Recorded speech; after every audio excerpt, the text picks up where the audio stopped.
Long time no see, Joe. How's it going? Ages. Good, yeah. What have I taken missed? over? Huh? What have I missed? What have you missed? Where have you been? Out and about? Not on Twitter. You haven't been on Twitter? In and out, but connection was poor, which was good. Because you're down in the... you were beyond civilization, were you? Yeah, poor reception. Yeah. Yeah. In the Gobi Desert. Yeah. Not much. I mean, Joe Biden is still the president of the is. United States. That's amazing. I'm amazed he's lasted this long, but yeah. he's still making gaffes left, right, and centre. Pretty much his whole life is a gaffe, you know. His whole life is a bit of a gaffe, yeah. Is a joke. And his son. His son, I did obviously see special protection. The plea deal fell through. Yeah, I saw that. Didn't get complete immunity, which was nice. But that surprised me. I assumed that would be wrapped up at the first hurdle, as quietly as they could make it go away. But the news yesterday is that the Attorney General, Merrick Garland, is appointing the prosecutor who was investigating him in the failed plea deal. He's now a special counsel with a similar kind of scope and remit that Trump had against him when he was president. So right, I didn't expect that. I see. This can still be covered up nicely. You know, I don't expect this to have nothing like the ramifications maybe that Trump had. Yeah. Given the favored political status of the Biden family, but still. Yeah. It means, this is just something you said actually a good while back, that this is going to be hanging over Biden too in the run-up for this election. Right. By design or simply because there's just so much smells out of the Democrats and the Biden family in particular that they have to do something. Some level of limited hangout has to be presented, you know. Like Comey and Hillary's emails. Yeah. If he didn't say something at the time, then... So there would have been whistleblowers coming up from below him or something like that. So it's an attempted limited hangout, you know, slap on the wrist, did wrong, that's all there is to see, move on. But obviously... It still means it's hanging over him going into the presidential Yeah, election and there may be year. more, you know. There's maybe a tidal or a dam waiting to burst there and they're trying to contain it, you know. Desperately trying to contain it and by dripping these bits and pieces and desperately trying to separate Hunter from his daddy, right? That they had nothing to do with each other and that kind of stuff. Garland stressed that. When clearly the two of them were business partners, and I mean, there's so much gaslighting goes on these days, you know? Yeah. There's gaslighting going on all the time about everything, about big things in particular, you know, major things that, you know, are significant and important in people's lives. I mean, we had lots of gaslighting around COVID. Obviously, we're being gaslighted on Biden, the two Bidens, and, you know, oh no, you know, I never had any business dealings. I don't do business dealings with my son. There's mountains of evidence that strongly suggest that you did, and it would be reasonable to think that you probably did. I mean, you're the vice president. He's just this dude. You know, look at it this way. Hunter Biden is on the board of a Ukrainian energy company, Burisma, right? Among others. That's just one example. At a time when his father is vice president and has a lot of direct deals with Ukraine and is talking directly to the Ukrainian government about all sorts of energy deals and different, you know, American aid to Ukraine, etc., etc. The idea that Hunter Biden, while his father's vice president, would be on a board of a Ukrainian energy company that his father's effectively involved with as vice president, as in his remit as vice president. The idea that there wouldn't be any business kind of like, you know, crossover there is ridiculous. You know what I mean? So it's like, that's what I mean by gaslighting. People, there's enough evidence to suggest to back up that idea. But even if there wasn't, you would assume it anyway. But you're being told, no, none of it's true. Yeah. Here, we're going to investigate the obvious. Yeah. You know. Yeah. Right. Thanks. And then see if it's true or not. Yeah. Cite your evidence. Yeah. I don't see any evidence. It's, you know, all over the place. Yeah. And there's like gaslighting obviously going on big time on global warming. And as most people are aware, you know, so that's just three examples of massive gaslighting going on. And, I met people out there who arrived in this country expecting, they literally packed the bare minimum clothes because they've been told by their media before they arrived here that people were dying from the extreme heat. And they were shocked to discover They just arrived in their it underwear. was barely 23 centigrade, high 60s, maybe 70 degrees Fahrenheit. I was like, what's going on? You know, they were so, I just said, oh, fake news. It's everywhere. Yeah. They even gaslight you about the fucking weather. Yeah, well, we're not saying it's not hot or there haven't been heat waves and that kind of stuff, but it's complicated. And that's the problem. They try and simplify it. This, for example, is just talking before we go on about Hunter. It's got an interesting story alongside as well there. But anyway, White House cocaine may have belonged to someone in Biden family orbit. You know, whenever this came out, that it was a few weeks ago, somebody found a bag of cocaine in the White House. And I just posted on Twitter, I just said, oh, look, Hunter was over to see Daddy that day. And it's like, yeah, I mean, that's the reasonable. obvious. The guy is a cocaine addict, has been, probably still is. You find cocaine in the White House. He spends time in the White House. His father's the president, was vice president. He's been there, like literally, he's been in and out for 12 of years. the last 16 years, right? So are we allowed to assume that it may be connected to Biden? Nobody said a word. No, how dare you say that? Not allowed to say that at the time, whatever. But then this supposedly White House cocaine may have belonged to someone in Biden's family orbit, according to a report. Soldier of Fortune publisher Susan Katz-Keating made the shocking claim, citing 3 security sources in a report published Sunday, even texting a number linked to President Biden in a bid to sniff out the culprit. Sniff out, get it? Sniff out the culprit. The Post has not, this is the New York Post, the Post has not been able to independently confirm the Soldier of Fortune report, and the Secret Service has vehemently denied it. So there you go. It's been denied, but whatever. I mean, if my take on reality is to be dependent or determined by, what the media says, and then the claims made in the media, and then counterclaims by other members of the media or other people, speaking to the media. I'm just going to be a mess. I'm not going to do that. I'm going to read reality based on, to the extent I can, based on what Occam's razor. What's the most plausible situation based on what we know? Assign probability exactly yourself. Yeah. So it's just a bit of a joke in that respect, where you're meant to like. I don't know anything until I check the mainstream news, and then I still don't know anything. I'm just left with maybe not. Don't fall into conspiracy theories. Don't do your own research. We don't know. It may never be known. So check back regularly to see if we ever find out if it's known or not. Yeah. But until then, just suspend, belief basically, and just don't think anything really. Don't draw any conclusions whatsoever. That's what the media wants you to do, really, except on certain issues where they definitely want you to take a hard line on this, and there's no way you should think for yourself at all in that situation as well. Either believe hard when you see certain headlines and then don't think for yourself, or if you see other headlines that, and the difference between these two headlines are that one headline will be a headline that supports the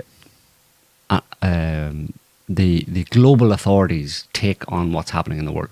Another headline will be one that disses that take or contradicts that take. And the one that the global authorities take, the headline that supports that, you're meant to believe hard and not think about it anymore. The one that questions it, it's not. Maybe there's some validity to it. It's probably not true. Just don't think about it at all. That one, don't think about it at all. So it's really trying to tell people to stop thinking, except in terms of what you get, what kind of hard data or hard statements you get from the mainstream media. That's what should be in your brain all the time. Yeah. Just go with the flow. Go with our flow. There was an article in the sidebar. I don't know. Yeah, put that back up, Scotty. We've got the. I wanted to mention that one. Is it a side topic or is it a whole? It's not. It's also It's the second one down, right? Yeah, Obama's letter to X. I make love to men daily, but in my imagination. So it's always been something a bit queer about Obama, but he's happily Michelle married. is a man He's a happily conspiracy married family theorist. man, though. Well, that is the image, isn't it? But then, just because you're a happily married family man doesn't mean anything necessarily about your sexual orientation, especially in America. What was that movie called? American Beauty. American Beauty. Watch that movie for a look behind the curtains in suburban American family life with 2.4 children and the white picket fence and the dog. So anyway, yeah. So there's no, obviously that's a thing, and Michelle Obama. There's been questions about Michelle Obama all along. Ask some gay people about Michelle Obama. Obviously, they'll say that she looks a bit manly. Their and gaydar will maybe see it. Although I think she's a different category because she's not just straight. She's not openly gay or anything like that. She's quite the opposite. But so it's not easy for anybody necessarily to read that one, except the anomalous, bulges and swinging things below her dresses that have been accounted, and Joan Rivers. Joan Rivers started this. It was a quip to TMZ, which is an entertainment. Sticks a mic in front of her, and she didn't mean to start anything. I don't. She wasn't taking a partisan thing. This wasn't like her coming at Obama with his birth cert isn't American. It wasn't a part of it. She was a throwaway thing. Maybe she was coming back from a party or something. She looked kind of. She didn't look like she just looked back at the guy and said, "What? Of course, everyone knows Michelle's a tranny." I mean, what? And the guy was like, "Okay," and that was the end. But mind you, since then, right? She died 2 months later, and then the videos started coming out, or maybe it was just real time. Maybe Michelle Obama was on Ellen DeGeneres' talk show, just dancing. And then a clip of that was picked up, and people were like, And then the rumor mill started. To be honest, I was just like, whatever. I'm not. It reminded me of the birth cert thing. He's not a real U.S. national. Blah blah. Yeah, this is a bit like we're having to stretch things here. Yeah, because when you look at her, she obviously does have feminine features as well. And here, I thought about it logically. So, okay, you're not seriously suggesting she's a man. Or are you? Maybe, okay. And then they changed it, especially in recent years. They've got a context in which to change that tack a bit. She was a man, so she was transgender. Even then, though, that doesn't make sense either, because she has, definitely there's some, maybe, there's photos of her back. She's very well developed. Okay, fine. But you still, look at her face. It's still a very feminine feature, and her feminine graces about her. She still acts like a woman, sounds like, so you would have to think, okay, well, the theory then is she's been subject to transitioning hormone therapy and surgeries. That doesn't stack up either, because they'd have to be so good, and they'd have to have been done in the 1990s when they were married in 91. And you're going to fool people. Eventually, if you take Joan Rivers, Johnny, listen to her there. Okay.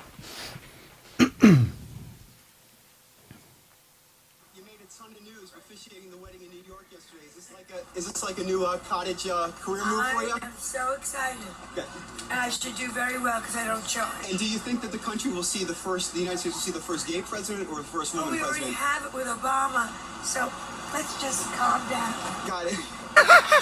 No, Michelle is a I'm sorry, she's a what? a transgender. We all know. Oh my gosh. Oh gosh. It's okay. It's okay. It's okay. It's fine. But so everyone in her clique, yeah, in Washington and New York and Manhattan, and Hollywood, and LA, they know that. Yeah, and it's been known for. But we're left down here to kind of be called conspiracy theorists and be shut down and slammed for us being racist or whatever it is because we talk about it. But she said we already have it. The guy said, "Do we think we'll have the first?" At some point, the first gay president. She said, "Well, we already have it with Obama." I think she's talking the present. So that's what he was still president. Yeah, or maybe. Yeah. She's saying we have it with Obama. We have it. She's saying Obama's gay. Back in pre-2014, she makes this, or something like that. Or did she say have or had? Whatever. It's sometime in the mid-20 teens. Yeah. She makes that statement. When Obama was president. No, he was. It might have been gone by he then, might but have been whatever. gone. We already had it with Obama, or have it with Obama. Yeah. Basically, the point is she's saying that Obama's gay and Michelle's a tranny. So there you go. And just, it's okay.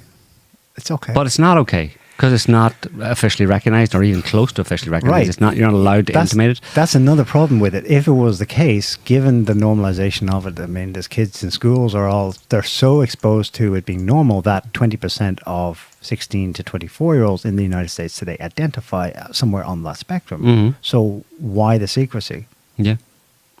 Okay, that's one problem with it. So So I think Michelle is probably, she's not a tranny. She's more like she's a hybrid. It's got to be something strange like that. It's rare, but For the reasons you said. a hermaphrodite will have both organs. Yeah. So Look- she still has an hourglass shape with a woman's hips, but she's got both things going on. But she's also got muscular. It's just a mix of both. That's why it's confusing. Like you Yeah. said, she's got a mix of hormonal development. Like her development Yeah. was basically. I mean, she may be the future of the human race. It may be that's where we're all going. You know what I mean? Christ. Where we embody the best qualities, let's say, or the qualities of both male and female. You know, where you like you said, she's got hips. I don't know if she can have children or not. I don't think she had any children. Those two kids are adopted anyway. She, I don't know. but you know, she has some female characteristics, but she's also strong like a man, strong like a bear. She can probably beat Obama in an arm wrestle. So, or at least give him a good run for his money. And he likes that because he's gay and he. Well, he's clearly he would be bi. Yeah, Whatever. but he would be the submissive in the relationship in that sense. You know what I mean? That's why he was attracted to her, because she's probably heavier than him and probably stronger than him. If you look at her musculature, so it's a kind of like a gay relationship, and of course it's confusing for Michelle because she's basically one or other, both or neither, and she's chosen to be a woman type thing. But she obviously would have male characteristics as well. She would no problem being the dominant one in the relationship and being submissive to Obama. I mean, it gets complicated, but the best way to sum it up really is in a picture, right? And I think this one sums it up pretty well. Okay? That's the end of the story. That's all you need to know. Okay, before we move on, someone might ask, why even talk about something just salacious and stupid? Well, 'Cause you remember, know- it was in the news this week. That letter isn't actually new news. It was first brought up by Obama's biographer, David Garrow, and he talked about it in a lengthy interview with the Tablet magazine, published in April this year. I think that's when it first surfaced. I don't know why the New York Post is only making a viral story out of it this week, but whatever. And indeed, the letter is legit, and it's Obama's writing, and that's what he said when he was 21. So who cares, right? The thing is, Garrow's biography of Obama is a lot more than just any titillating stuff. It is a really deeper look at the books Obama wrote, the claims he made. Garrow went back and interviewed like this ex-girlfriend and people who really knew him well. And the guy began, David Garrow, as a East Coast liberal, definitely on the Obama camp, and he ended up going, there's something really wrong with this person's psychology. Mm-hmm. Well, that's echoed by a comment there in the comment section. John Barnes on acid. I hope you're not on acid right now, John, because it's a pretty good comment. Maybe you should take more. He says he's not gay or bi in the traditional sense. He's just a psychopath. They will have sex with anything with a pulse, or without even. So that I think that's more the most important point, because we shouldn't lump this into. We shouldn't put this in the context of, like we kind of suggesting there, in the context of today, transsexuals, all that kind of stuff, gay rights. It's all out in the open. It's no problem. Why isn't Obama openly kind of gay in some way, or maybe bi or whatever? And why is Michelle not accepted as some kind of transsexual, or in whatever way, natural or made, or whatever? Why isn't that open? Well, it's because the answer is because the population would not have accepted it. He would not have been elected. Right. They know it. We know it. Everyone knows it. Even though we all pretend it's all normal now. Because a significant percentage of the population still sees that kind of thing as deviant behaviour, right? Particularly the conservatives, right? Or conservative-leaning people who nevertheless might vote Democrat now and again, whatever. It just wouldn't go down well, so you have to keep it under wraps. But the psychopath angle is important as well, because I think that's the point, is that most of these people in positions of power are in some way psychologically deranged, in the sense of they're clinically they're antisocial or psychopathic in some way. They're not right in the head, although they're very charismatic and can put up a good front. Yeah. So it's important not to lump them in with the average rank and file member of the community, including gay people or transgender people, whatever. That that these people are, given given what they, well, I don't know. It's complicated. Anyway, the point being, Obama himself, based on his, like you said, his biography and the information that's known about him, he is a deranged individual. His biographer said that he's adept at crafting an image. Right. All politicians will be. They produce a book just before they run and stuff like that. He produced several. Mm-hmm. But what shocked Garrow, who was definitely, like I said, in favor of Obama, he was an Obama-ite, was that it was all lies. Mm. The seeds of truth were like so weak as to not exist. And he would even lie about the small things. Like the reason for the breakup with that girlfriend in his 20s, it was totally different. In his telling of the story, it's because they had a falling out. They went to an art exhibit at a museum, and she took a very liberal white stance, and he took a particularist pro-black stance and stuff like that. He was projecting the image of forward thinking into what would become intersectionality today, where the white, as much as they're on your side, ostensibly as fellow liberals, they don't see the unconscious biases and racism that exist, blah, blah, blah, blah, blah.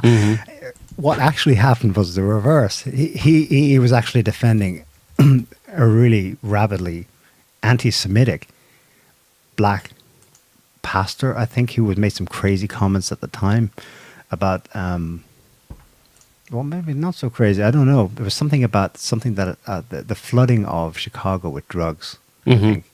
And Obama saw it. He was arguing that it was a conspiracy by the mafia or something like that, by Jews in powerful places in Chicago at the time. Anyway, he completely distorted even the small details of his biography. His whole life has been like that, shaping an image, and it worked. It worked so well. And the only other reason to comment on this is that how odd is it that he has a very unusual relationship, and he becomes president in 2008, and he slides in there under the radar of hope and change, and the end, basically heralding the end of racism. White America voted for a black president. The image of what people thought was happening at the time versus the particular psychology. Not forget his characteristics. I'm talking about him, the person. It's just it's mind blowing. It would take another 10 years before the population would realize what had happened to it with the whole push for LGBTQ plus, and I'm not saying Obama necessarily pushed that, but even his author, his biographer, David Garrow, is like I said, this is the last person you would put in a partisan conspiracy theorist far right position. Okay, the guy makes the detailed case that Obama, through Biden, in fact, not only that, Obama broke a convention. There's a convention in the United States, so when you leave office, you are expected to physically leave Washington, D.C. It's part of the way the U.S. is arranged. There's 50 states and then the District of Columbia. When you're not in power, you're supposed to physically leave the geographic territory of D.C. They didn't. They bought a house. They stayed influential. And Garrow gives particular examples of his influence pulling strings. For example, with, is it James Brennan? I forget his first name, Brennan, then CIA director, about to be booted by Trump. But just before, they made sure they sicked Hillary Clinton's crazy conspiracy theory about Russiagate and Trump being a Russian agent onto the FBI. The transfer of that via Suzanne Rice. And the one telling her to do that was the outgoing President Obama, to get the CIA and FBI on Trump and at his heels. And that he expressly said he would remain in DC, just as an elder statesman, blah, blah, blah. I won't actually be involved, but he his own biographer, ostensibly his own supporter, gives examples of how he did continue to influence politics from behind the scenes throughout Trump's 4 years. And then to this day, again, let me reiterate, Garrow's not partisan in this. He would naturally support Obama. He says this Biden presidency is arguably Obama's third ghost term. And then if the rumors are true that they're thinking about pushing Michelle Obama forward as a candidate last minute to replace Biden, that would be another Obama term. I don't know. I'm not sure if that risks overstating the influence of the guy, but we may not just have a psychopath here, but like a really skilled political one who's fooled a lot of people. And in hindsight now, you can see why the people who, when they woke up to the deception, in fact, Alex Jones infamously has a documentary called The Obama Deception. Right. When he snapped out of the Hope and Change, he went quite far, and it seems shocking to us in the scale of how much he thinks Obama's a skilled manipulator and a puppet master. And I thought that's overdoing. You're putting way too much influence. Surely it's think tanks and the spooks that are pulling Obama's strings. Well, yeah. There's that too, but I think the man the fact that he physically stayed in Washington was super. That only happened once before because Woodrow Wilson couldn't move at the end of his term in 1918. He was so debilitated. Otherwise, you were expected to leave because you're not allowed to continue to have influence. You've been voted out. You must leave. But they stayed. So it's relevant. I think this is still power politics. Look at this is anecdotal, of course. You remember what happened when Obama showed up at some event in the White House a couple of years ago, within Joe Biden's term as president, and Joe Biden was all but ignored, and the press and everyone scrummed to shake Obama's hand, right. And Joe Biden was literally left talking to the curtains. I mean, just his presence is influential. Yeah. So now you got to think, okay, now you have to imagine that he resists the temptation to pull strings. He naturally does, just by being there. Yeah. Yeah. Well, getting back to what I was saying earlier on, it's just like the reason it annoys me is because it's gaslighting. You're not allowed to draw out conclusions from the data that you have. You're just the stupid little people who don't know what you're talking about, and anything you say that we don't like, interferes with our ability to rule. Basically, is a conspiracy theory, and it's stupid. And just shut up and read the news, will you, and forget about the rest. So. Yeah, and it's such a small thing, although it's a big thing. It's a small thing in the sense that, okay, he may be gay and she may be a hermaphrodite or whatever. Technically, it shouldn't be a problem, but like you said, it would be a problem because neither of them would have been elected. And 3 weeks ago, it also speaks to it may speak to their psychological, their eligibility on psychological, from a psychological point of view to actually be in any kind of leadership position, you know what I mean? Just 3 weeks ago, Obama's chef drowned in 8 feet of water, shallow, calm water, down the back garden. Can you imagine if that happened in Trump's side? Yeah. That'd be curtains. He'd be up under a murder charge. Yeah. Or, conspiracy to cover up or to do something or whatever. Yeah, as the kind of meme goes, look at, if you want to know what's actually going on, look at what you're not allowed to talk about, or you're criticized or ridiculed for talking about.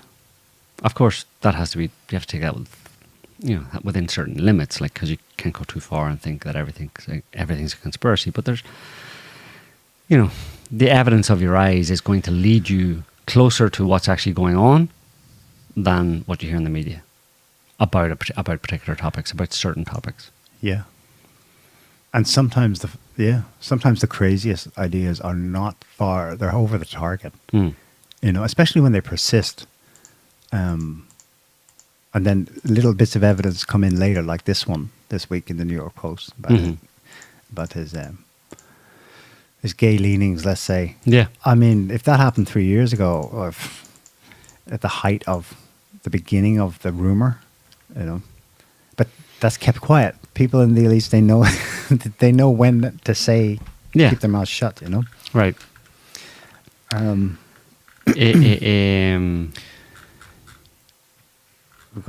noticed earlier someone was complaining that we're not talking about the title topic. We will. What title topic? Well, I put the Hawaii wildfire. Okay, Hawaii wildfires. It's pretty simple. Come on, simple. Yeah. Go on. Why, you want to be complicated? It probably is, yeah. It comes down to if... It's the Jews. The DEWs, not the JEWs. Oh, the DEWs. Yeah. Don't say Jews. Oh, yeah, because the algorithm won't Algorithm let. DEW. The directed energy weapons. No, I don't think it's directed energy weapons. But did you see the trees? What trees? I know. The trees weren't burned. We've seen that before with other wildfires where people go, there's aerial footage, the aftermath, and 10 buildings gone. And then across the street is a row of trees, still green. Yeah, because they're full of water. Anyway, people may not know that, but trees have a lot of water in them. So that's why they don't burn, because water's... why water's used to put out fires? Well, things with water in them will be much less likely to burn than things that don't have water in them, that are more flammable. It depends on... You have to... It is simple, but it depends on your take on the whole global warming thing. Obviously, my take on it is that, in a general sense, and this... Do you want to read out that email that guy... Do you have it? Yeah. Go ahead. Yeah. So this is an email we got from some dude. Go ahead. So we're probably unusual in that we get not just, fan mail and then hate mail. We get like fan hate mail all at once. So this is a great example of it. I won't give away his second name, but it's from Michael. You guys remind me of the people in the movie Don't Look Up on the topic of global warming. The comet is right there coming at you, but you hem-haw and insist you can't see it. All the while pointing out something might happen to make your ice age come in a minute.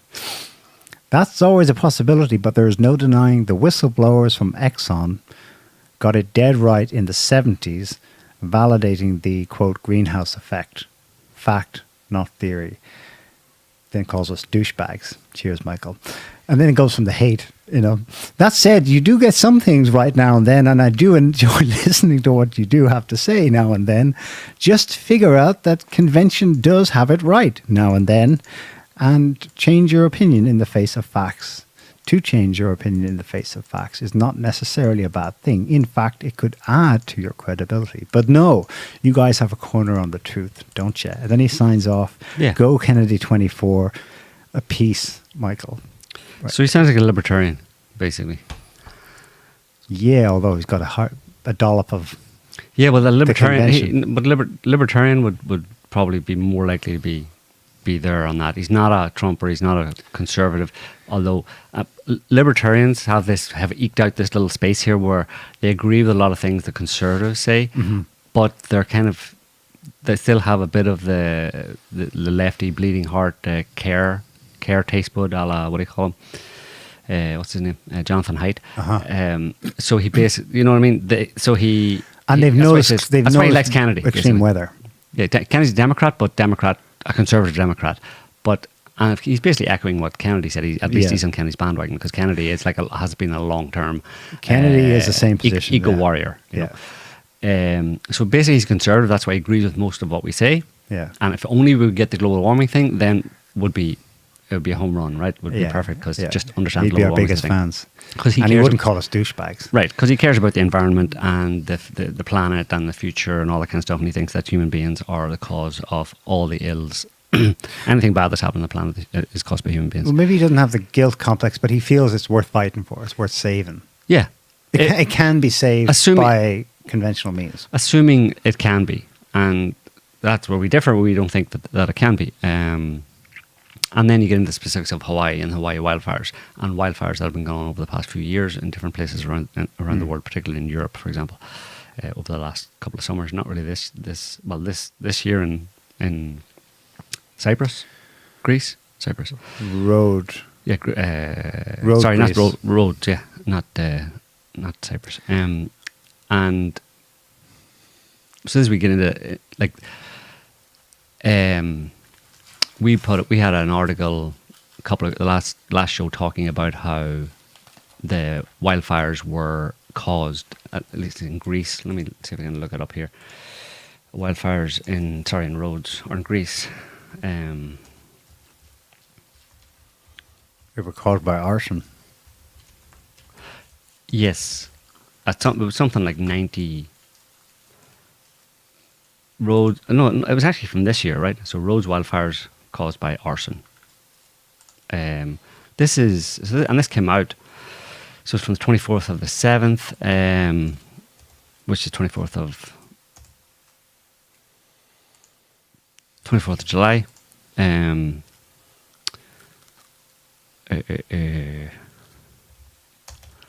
me just send this to Scotty so you can see what I'm talking about. Rhodes wildfires caused by arson, say Greek firefighters, after XR blames climate change. XR is... I don't know what XR is. So...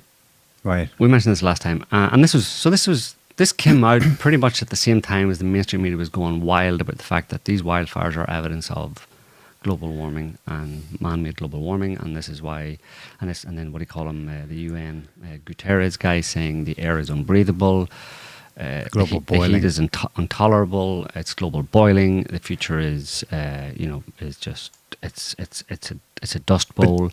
The fact that a fire is started by arson isn't disputed by they don't the mention other it, Neil. side on this. They don't mention it. Well, it's all about if you look up any kind of open source data, wildfires are 90% started by man-made causes anyway.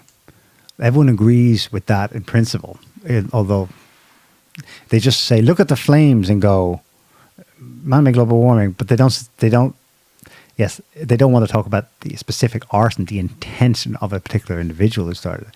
But their counterpoint when you say, but look, he's been arrested for arson in that great big wildfire you were blaming on AGW, they then say, well, yeah, that's what happens. But the underlying reasons are drought or extreme heat, and that's caused by AGW. That's what's changed. The background. Well, my problem is that for the past few weeks, all I've seen, or for a certain period of time over the past few weeks, all I saw was wildfires. And that was being used to try and convince me of how bad man-made global warming was. So the extent of the negative effect of man-made global warming on the planet was like it's bursting into flames. Take away the fires because they were set by humans, and what you have heat waves. Are they exceptional heat waves? Are they record-breaking heat waves? Maybe in some places, maybe not, in others not. What I'm saying is, their sales pitch becomes less convincing without the fires. Mm-hmm. And if the fires are being started by humans, then that's a manipulation. Mm-hmm. So it doesn't. They can't just say, "Oh yeah," but they would just say that. Of course, fires are started by humans. No, they're not. No, that's ridiculous. You know what I mean? And it's like they're trying to shut you down and tell you to shut up. And like I was saying earlier on, shut up and just believe what the media is pushing in front of your face, which is a flaming planet. Mm-hmm. They're trying to shut you up and not allow anyone to question whether or not that their whole line on the situation is actually truthful, and whether what they want to do about it also is a good idea. The whole debate is supposedly closed. The science is settled. Everybody knows. Shut up and watch the fires and be afraid. And then do not. And so all the things we put in place to deal with this horrible boiling planet situation, you just have to accept. That's not a reasonable debate. It's not something. It's not a kind of. If that was the nature of a debate between me and another person, I wouldn't agree to such a debate. If those were the terms. Yeah. You know, or if it was a court case, you know. Imagine this was in court. That fires, the way they present the fires in the media to back up their claim of man-made global warming, that would be that evidence would be inadmissible in a court case. Yeah. So it's a manipulation, and they can't just kind of dismiss your objections by saying, of course, yeah, whatever, but it's the droughts, you know. Which gets back to Hawaii, and the point being, for me it's very coincidental that those fires happen in Maui, in the kind of western end of Maui. Lahaina is the old capital of Hawaii. Exactly. Yeah. And there's a whole thing there that, I don't know if we want to get into it, but it's about land and ownership of land by native Hawaiians and developers and different people wanting to come in and to take that land off them, to develop it, and they're holding out and they don't want to, and then that's all burnt down. I mean, that's a conspiracy theory, but it's like opportunistically. It's the evidence. Okay, let me show you something else here. Here. Hang on. This is from last year, and I have to do a screenshot of it because I needed a VPN to see it. Because you're not allowed to look at it if you're not in America. So this is from last year. Suspects charged after multiple fires intentionally set on Maui last year. My question is, why aren't we hearing about that? Why isn't that being raised as a possibility? Yeah. It would be, again, if there was a court case, you know, it might be entered into the kind of, not evidence, but it would be talked about as the possibility of, in terms of, this is a court case about who caused these fires in Maui. Was it man-made global warming, or was it something else? And how much do we have to be concerned about man-made global warming in the context of these fires in Maui? You bring in a bunch of evidence like this. The fact that from last year, people were arrested for setting fires in Maui, and we just showed evidence that people were setting almost all the fires in roads that the mainstream media and the WEF and the UN talked about as evidence of man-made global warming were set by human beings. You know, going further and saying, oh yes, but because drought, we don't go that far yet. We have to establish the fact that if these fires are not directly linked to global warming, because they would not have happened if someone hadn't set them. Now, what I'm saying here on Maui is that it's very coincidental that in the context of the big media, not just media, and government agency, international globalist organization, their push to convince and terrify the population into believing that, into accepting that the world is boiling, the air is unbreathable, that they're on this propaganda offensive. And this has happened, like I said, with the Greece wildfires and in a few other places, and I'm talking about massive, serious heat waves and the colouring of weather maps, deep dark red and into purple. It's a bit coincidental for me that these Maui wildfires came on the heels of that. And that's not even talking about the possibility that there may be some financial motivation involved on the part of some developer or whatever. BlackRock wants to get in there. Who wanted that land, prime real estate that was being held, was being held, owned by native Hawaiians who were resisting developers coming in to try and buy it up, and now it's all burned down. So that would be one motivation. You have means, motive, and opportunity, right? Opportunity is that there was a hurricane blowing, and the winds came in a particular direction, leeward. That means they came over the mountain, over the other side of the mountain, and down. And if you just put the fires in the right place, it was just going to switch down to the sea. Right. Which is exactly what happened. They said, everyone there said it went from 0 to 100 in no time.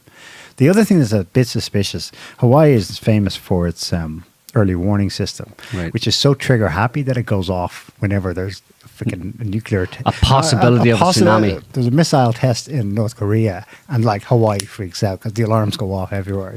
They're super sensitive. But there's a bit of an anomaly here. It didn't go off at all, nothing. Now they're saying, well, it happened so fast, we lost communications and stuff. Well, hang on a second. Really? You've boasted in the past that it's earthquake-proof, volcano-proof. Doesn't matter if comms go down.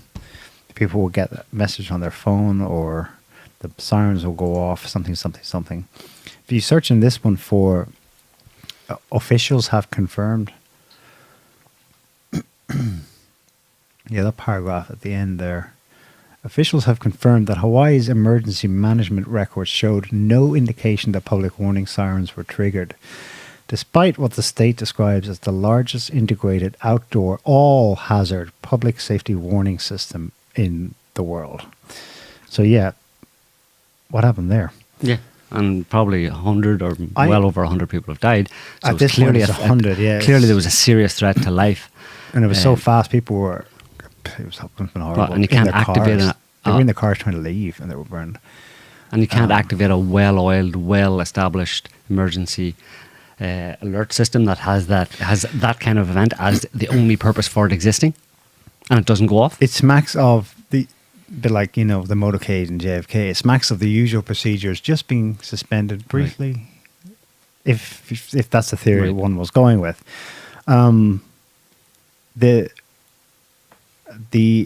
didn't get to read it either because the previous headline you showed about the arson suspects in the Maui fires from last year, it's behind a GDPR. We can't see it in Europe, but I did see the summary introduction of the report and I had the 3 mugshots of the people, and they were, I don't know the background. Maybe they could be anyone, right? Just arsonists. But the description is very specific. They were charged with coordinating the timing of their fires. Right, in Maui. They worked together to set off fires leeward side, on the side of the city that's up the slopes a bit.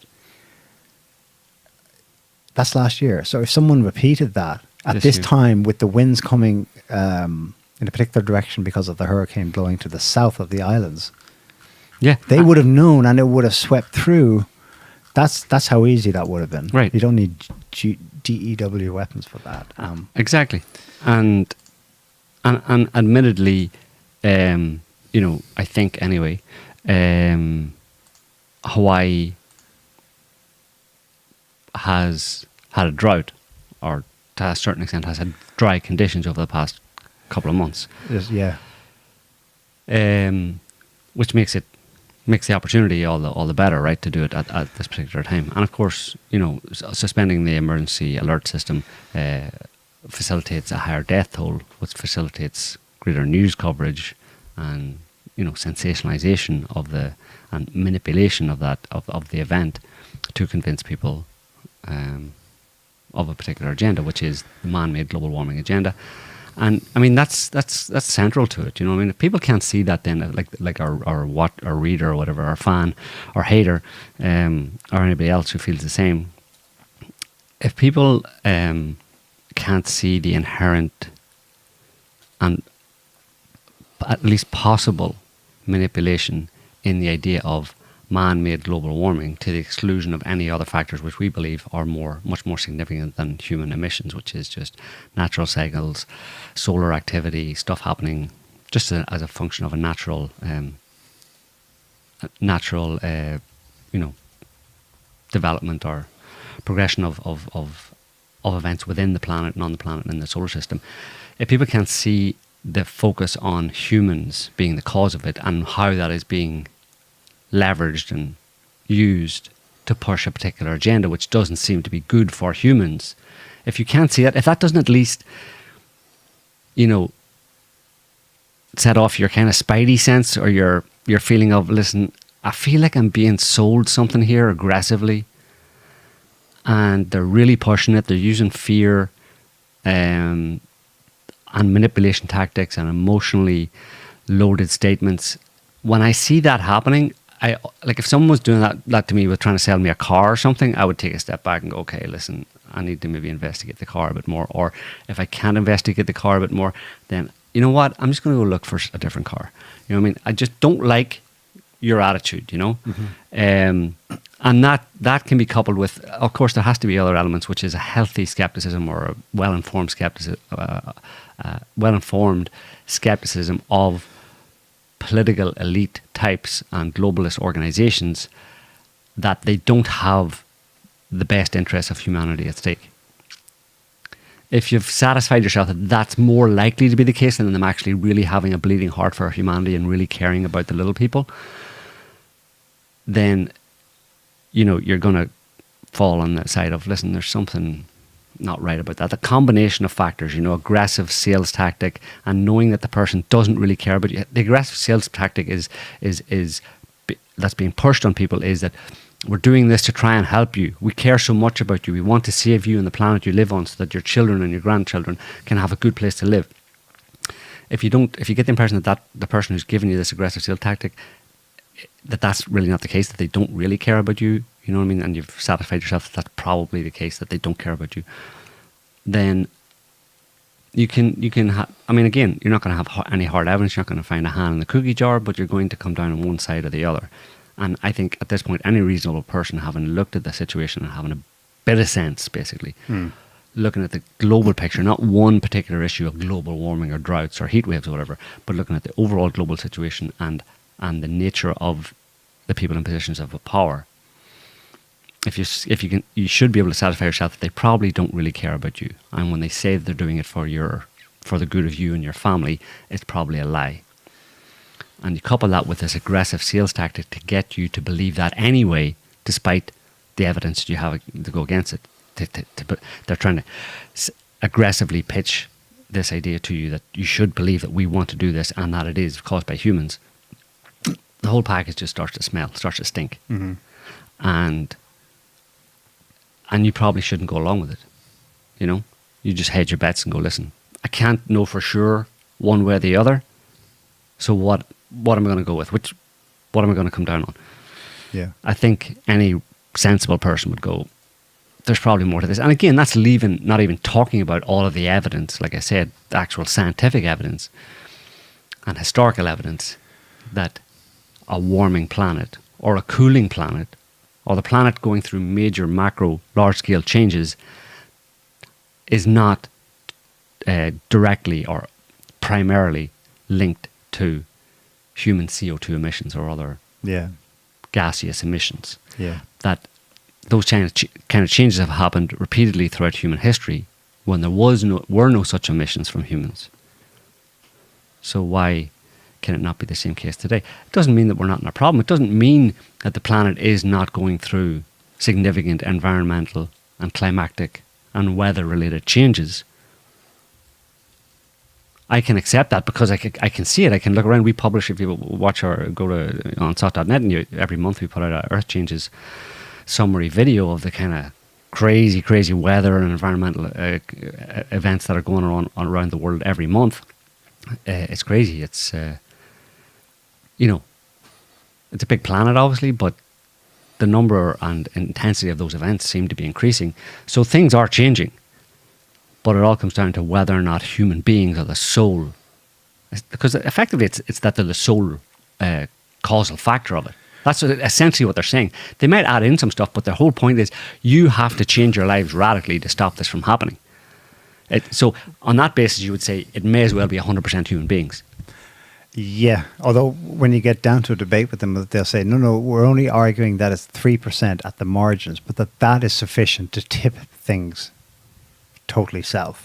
It doesn't make any sense. When you sit down and have a rational discussion with them, they say, well, we're not actually saying, it comes across in the media like they're saying it's exclusive review, 100% your emissions. But in the more nuanced, rarefied atmospheres of academic discourse, they say, no, it's just this small percentage, but that can tip the whole thing. But and that's a bet they're putting down. They're putting everything behind it. That's what's dangerous. So it wouldn't tip if we removed that 3%. It seems like it's very precariously balanced in that situation. You know what I mean? Where it's like, and really, can they know that it's so precariously balanced that a 3% margin is going to make all the difference? It's like black and white. That 3%, if you take that 3% away, it's white. If you add in 3%, it's black. Yeah. Again, we look at historical events, and in case people need to understand, we're coming from a position of having studied, events, major cataclysmic events having occurred on this planet over, the last 12,000 years, let's say. Sea rises, sea drops, glaciation, Massive sudden ending of massive glaciation, tsunamis, massive wipeout of flora and fauna over and over again. cometary impacts that wiped out Right. So, civilizations. you know, if you don't have that historical perspective, you can't put what's happening today in that context, and then you're just left with the media, I suppose, and the manipulation. So, I know you were speaking anecdotally, but you said, you know, you're never going to find someone with the hand in the cookie jar. Well, there are actually particular examples where the hands were found. Yeah. It's the notorious case of a hardcore climate activist who was sentenced to 7.5 years for starting wildfires in California. Former academic herself. This happened in the 90s, actually. I think she was Canadian, but living in California. So she finally, 10 years ago, trial. Rebecca Jeanette Rubin. Wow, she'd been a fugitive for a decade. Turned herself in at the Canada-Washington border. A radical ecological activist who evaded capture for a decade pleaded guilty to conspiracy and arson for her role with an extremist eco-terrorism group believed responsible for setting 20 fires that burned $40 million of property across the U.S. West from 1996 to 2001. Not sure if she saw all those 7.5 years in prison, but she better not be let out on this time because she's going to go do it again. Yeah. She'll kill people. well, she's an example of someone who believes something so hard that she gets tired of waiting for it to happen and she's going to make it happen. Yeah. She's going to convince she people. was a former wildlife researcher. She's an example of the kind of radical, you know, extremist Jews or Zionists who, over the years, on many occasions, have been caught painting swastikas on Jewish synagogues and their own neighbours' houses and stuff. on gravestones, Jewish cemeteries and stuff like that, to show you see how much anti-Semitism is in the country today. But you just did that, so They're asked in court, why on earth? Well, I wanted to show others that it's a problem out there. right. It's just that other people aren't seeing it. Yeah. So they're an example, and then if you take that mindset and project it up into the heads of people in positions of power, the global elite, quote unquote, I think they have a similar idea, they're in a similar headspace where it's not that they believe something is going to happen, but rather they want something to happen. There's a slight difference. It's people down below who believe the propaganda, like this woman, and the Jewish people we talked about, who they believe the propaganda, and then they go and mimic what their higher ups are actually doing. Except, you know, that they're the pawns or the useful idiots. There are I'm pretty sure there are people in position of power. I theorize that there are people in positions of power who have this idea that it's not that they believe that the world is going to burn or the world is going to be destroyed by climate change or whatever necessarily, but that they want to create a society, a different society, a society that's structured in a different way and want people to behave in different ways, and therefore they realize fundamentally of which is they want far less people on the planet. Maybe, and that they're therefore to get people to shift the nudge unit, right? They want to psychologically manipulate and prime people to change the behavior toward in such a way that it creates the kind of society that they want to see. They probably have all sorts of ideas about, you know, kind of utopia and stuff, and it may be informed by their awareness or their belief that there are some changes, like we just admitted, that we're not saying that there aren't major. There doesn't that it doesn't look We're not saying that it's not the case that it looks like there are major environmental changes or planetary changes underway, and the people in position of power may be aware of this and may have gamed or what do you call it? What's that phrase they use for COVID? Their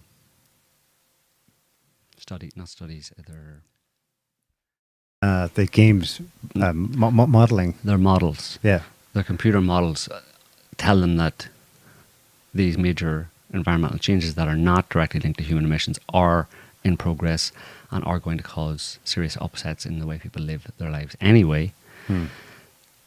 And therefore they need to get people in a certain mindset or get them to change the way they live their lives and behave in order to better control them in the scenario where major environmental changes cause serious upsets to the way people are able to live their lives. And that's me soft selling it. I'm talking like about food shortages or water shortages or energy shortages, and maybe possibly a lot of mortality, including maybe viruses or whatever, released or not released, natural or unnatural, so that all of these and global warming and the hysteria around global warming and pushing people to believe that global warming is caused by humans and we need to do something about it. We need to stop burning fossil fuels. We need to start eating insects, etc., etc., etc. Is part of their plan to push people into a certain mindset that makes them more controllable in the event of upcoming possible major upheavals to global society. Yeah. Or they might just want to kill a load of people. Who knows? Sometimes, They may have decided that there's too many people on the planet. the Extinction Rebellion guy, Hallam, and his followers, they come pretty close to articulating it. There's just too many people. There's too many of you. Yeah. So just stop oil. It's not just them, though. Activists you can kind of almost forgive for having radical views. They always have had radical views from universities to taking to the streets and so on. But it's the amount of those people from a slightly earlier generation who have now socially climbed to positions of authority in academia, in politics, in media, and in business. BlackRock this week announced this is their first experiment of this. They've obviously had their fingers in greening the planet and saving the planet, blah, blah, for some years, I'm sure. But they announced this week that the first country direct contract with the actual government of a specific country, so it's an experimental tack, is to make New Zealand totally carbon neutral by 2030. Net zero emissions. What do they mean by that? New Zealand will be run exclusively on solar and wind, maybe some tidal. It's got lots of coast, right? Mm-hmm. By 6 years' time, 6.5 years' time. There was a grand announcement, and the new government was there, and apparently Jacinda Ardern had some role to play. Maybe she made the connections between BlackRock in New York. But the cost of this program to make this happen is $47 billion. Half will be put up privately, of which just $2 billion is led in the opening private funding from BlackRock, and then the other half is going to be billed to the taxpayers for their own enjoyment. And imagine if you're going down that route and you're locking it in physically. There's no out. It's either solar, wind, or whatever. The wind doesn't blow, or the sun doesn't shine, and then and in the meantime, your actual situation with hot and cold, with extreme storms, drought and deluge, is increasing in its extremities and expressions, and the power systems are failing more and more often. Mm-hmm. I'm like, this is they must. I don't know. Do they know? Are they conscious? Whatever. The things they're doing are going to produce the opposite effect. They're going to produce what they're trying to say, unless they want to kill people. They're going to produce they may well. Let's not say they're going to, but they may well. There's a distinct possibility that what they want to do in terms of greening the economy may produce the situation that they say will happen if we don't green the economy. Yes. I.e., we'll have no water, no food, no electricity. At the end of it, they'll go, "We told you so." No, well, they won't be able to if they've greened the economy. If they've gone totally to renewables, and then it all goes pear-shaped and it's just as bad as what you said was going to happen if we stuck with fossil fuels. No, it won't be a told you so. It'll be cut their heads off. It'll be storm Parliament and drag them all out and shoot them at dawn. It would be ironic though if New Zealand were to become a place where that kind of green utopia were to be first. I was going to say implemented, but enforced through one way or another, because New Zealand over the past X number of years, quite a few years now, has been the place where many people in the West, let's say, and also in the East, but particularly in the West, have decided was a place of refuge, a place to get away from all the madness and all the kind of like, government overreach and all that kind of stuff that you find in the first world, in the global billion, in the golden billion. That's where they all went to escape it, and it would be ironic if they became the first candidates for the trials of this very much globalist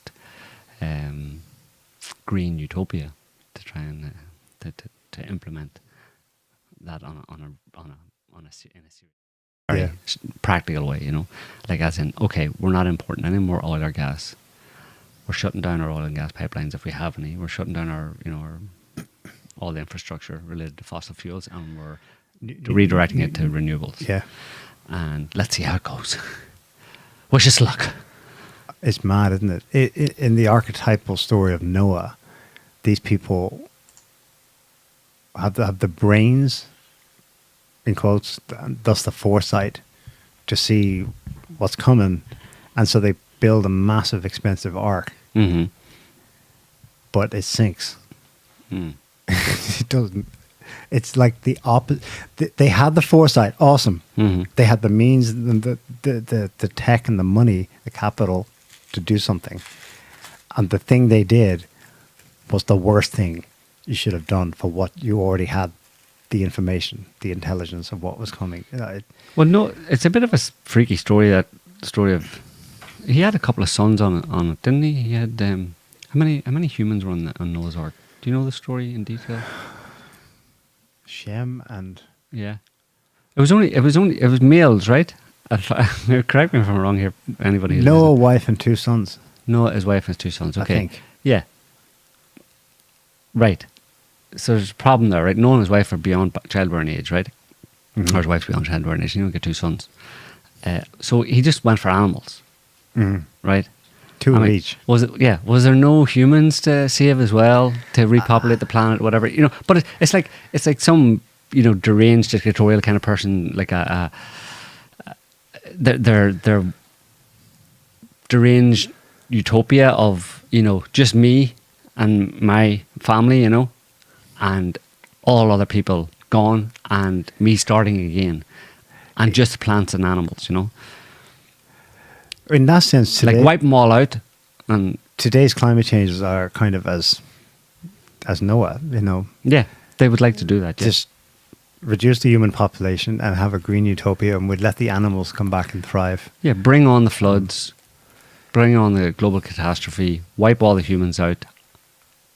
We'll keep some animals and restart, and it'll just be me and the animals. Back in the Garden of Eden. Yeah, and I'll eat plants. Did I send you a link there, Scotty? Did I? Just toss it up there. No? Thought I did. This just before you talked about like people in academia and I saw that. Yeah, haven't listened to this dude. Yeah. The last thing I'll say is just the human engineering. I think that with this with this ability to synthesize human genome, we can actually do a lot of things. There's actually a lot of opportunities for this to solve big world problems. So one thing is the climate change. And the climate change. I'll just use, sort of climate change is a really big problem. We don't really know how to solve it. But it turns out that we can use human engineering to help us address climate change. So I'll give 2 examples. So one is that people eat too much meat, right? And if they were to cut down on their consumption on meat, then it would actually really help the planet. But people are not willing to give up meat. Yeah, some people will be willing to, but other people, they may be willing to, but they have a weakness of will. They say, wow, this steak is just too juicy. I can't do it. I'm one of those, by the way. So, so here's the thought, right? So it turns out that we know a lot about, we have these intolerance to, for example, I have milk intolerance. And some people are intolerant to crayfish. So possibly we can use human engineering to make it the case that we're intolerant to certain kinds of meat, to certain kinds of bovine proteins. And there's actually analogs of this in life. There's this thing called the Lone Star tick, where if it bites you, you'll become allergic to meat. I can sort of describe the mechanism. So that's something that we can do through human engineering. We can kind of possibly address really big world problems through human engineering. In mess with the human genome, like, I mean, who wouldn't want to get on board with that? Do you know what I mean? And I mean, it's interesting how he flips it on his head. You know, I mean, he and I obviously come from totally different realities, or different worlds, different conceptions of themselves and their place in the world. He said that it would be a weakness of will. Essentially, what he's saying is that it's a weakness of will among anybody who wouldn't submit themselves to some bioethicist. Changing their genome, effectively, changing their genetics in some way, so that they could no longer eat meat, would no longer want to eat meat. So that for him, that's a weakness of will if you don't submit to that. Whereas from my perspective, it's actually a weakness of will if you do submit to that. Because you're an individual, you have sovereignty and absolute rights over your own body and you know, what you do in the world, basically, you know what I mean? As long as, you know, you abide by the laws, let's say. But he seems to think that it's only weak-willed people who have that perspective, who think that, you know, they're the ones who decide what's good and what's not good for them, and they're not going to, you know, just follow the dictates of authorities or the current thing type thing. Well, no, it's a moral argument. He suggests because it's already, in his world, it's already a moral precept that one ought to stop eating red meat. And you know this is true because everyone around us, friends, family, neighbors, it's either on their mind or it's been articulated into action. I have family members all over the place, and they're turning vegetarian, and there are different reasons given. Some of them just say, "I've just gone off it," and that might be related to what he said. Actually, the spread of ticks. Others say it's to save the planet. Others say I can't afford it. I'll tell you another. But it's another reason. It has begun, but there's a moral precept going out there, but that's a weak. And you can the struggle is taking place in the back of their mind. It's like, I really would love, like he said, a juicy steak, but I ought not to, morally. I must will myself to be moral. So he's misrepresenting it in the sense that it's a weak morality, not a weakness of will. These people ditched God, and now they have science as God, and the science says science meat causes global warming, which is breaking down our homeland, our planet, a home environment. Therefore, to pass on a future to our offspring, we must apply will morally. So it's a weakness of will to not believe what they say, essentially. Yes, because science is God. Because you should just believe what they say. Yeah, science is God. I'll tell you, another reason why people are going, a lot of people you may know are going vegetarian is because you said, like, you know, you seem to suggest that, you know, well, it might be probably not ticks. I don't think that's a major thing right now anyway, but it's all. Ooh, I got something for that. Well, before we get on to it, but it's other people have decided that they don't like it, or maybe they're doing it for the, you know, moral reasons, for like it's good for the planet or whatever. But I think a lot of people who kind of go vegetarian, who weren't vegetarian before, start to lean towards vegetarianism, don't really know why they're doing it. They may come up with a narrative as to why they do it after the fact. But in the reason they're tending towards vegetarianism is because of the incessant propaganda they're subjected to passively all the time from media. But I think there are real so the definition effects as well of a weak-minded and therefore weak-willed person is someone who passively and unconsciously absorbs information and then acts on it without knowing why they're acting on it, but can come up with a narrative after the fact. That's weak-willed. Yeah. So it's the opposite of what he's saying. So the people who would engage in what he's suggesting, or who would submit themselves to what he's suggesting, are supremely weak-willed. It's not and the people who resist it are the ones who have a strong will. It's exactly the opposite of what he said. Yeah. This is not just happening, though, at the level of pure information and propaganda. So this is from the Scientific American last week, actually. The WEF bioethicists just mentioned it actually in passing.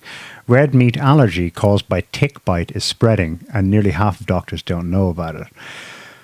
The bite of the Lone Star tick, now that's native to North America, but there are ticks everywhere, of course, who that have a similar effect. It's really creepy what this happens here. Just one bite from this thing, if it goes into undetected, that's what they're talking about, doctors not being able to figure it out.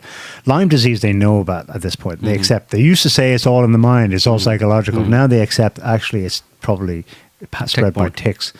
And if it's not caught in time, treated with antibiotics, it becomes endemic. And it will change. This one's bizarre. I don't remember. I'll just describe. People should check out the article, though. It's very interesting. Well, it does a very specific thing to your genetics.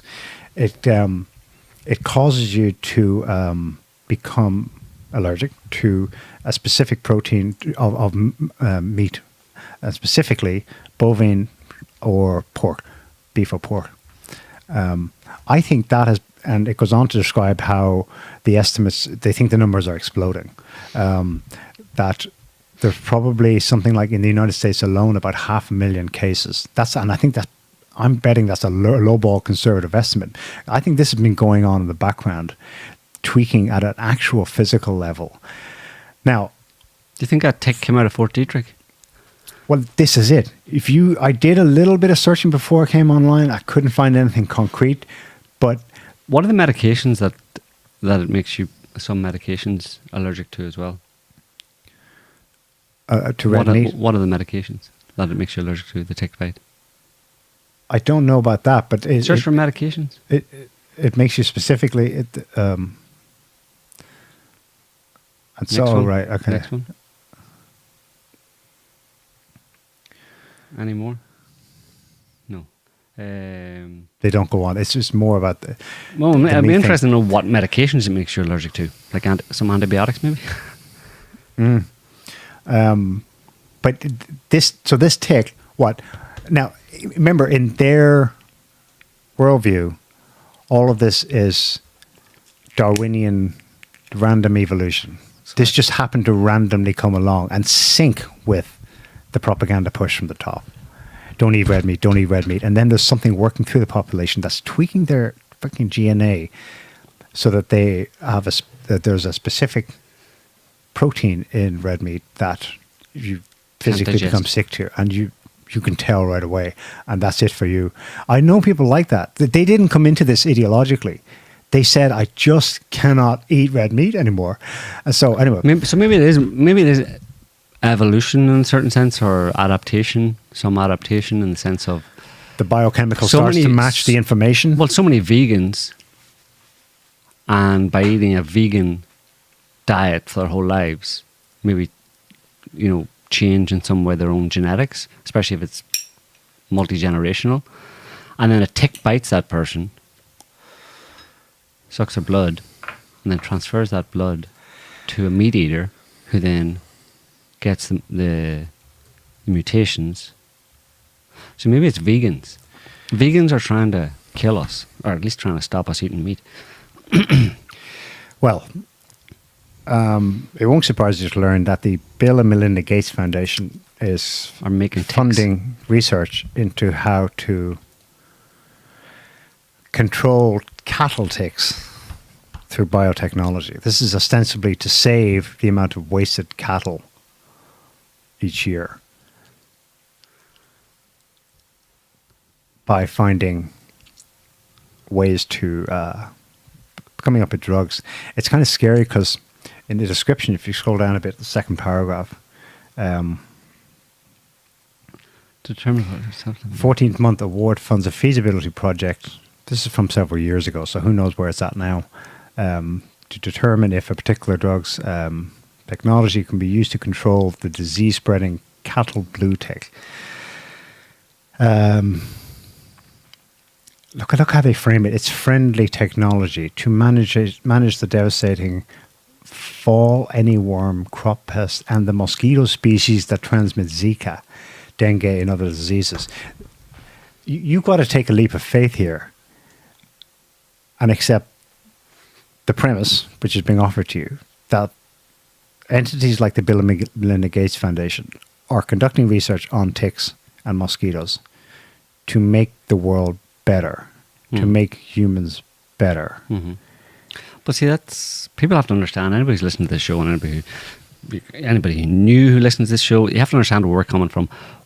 Underpinning all of our take on everything, and I suppose it goes to the foundation of conspiracy theorists and all that kind of stuff, and how the media sees conspiracy theorists, and why the conspiracy theorists have been criticised, and why the CIA came up with the term conspiracy theory back in the day, to push back against anybody who questioned authority, anybody who had a suspicious attitude towards authority, anybody who thought that the authorities fundamentally did not have the best interests of the population in mind, and that not all the time, not everything they did was to that end, but whenever you see something that is being pushed by authorities, that directly attempts to change the way people live their lives and how they, their diet or their social interactions or what they, how they perceive the world, and does it aggressively, that is not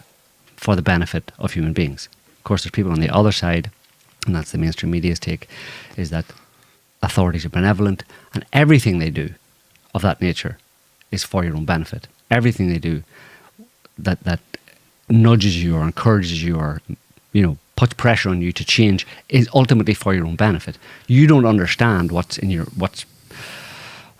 for your own benefit, really. You don't understand the bigger picture and how the whole world works and all the big issues that are at play and how things are going bad and how the planet's going to destroy us and how we're destroying the planet. It's way too big for you. So you need to just do what we say, because ultimately our fundamental motivation is to help you.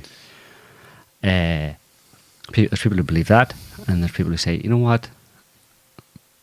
The evidence for me suggests the opposite, if anything. The more you people do to try to fix things, the worse you make things. Right. Vaccines. Yeah. And I mean, you just have to, if you think of people in positions of power, people in authority, global authority, major country, politicians in major countries or leaders or whoever, or even people behind the scenes, whatever. If you look at what they've done, like, I mean, how could you ascribe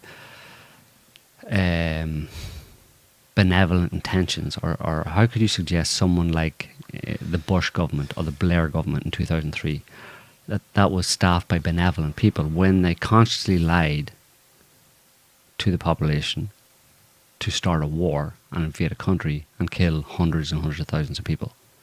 What kind of mental gymnastics you need to do to conclude that if you have to make a judgment call, that you would fall on the side of, well, they're actually good people.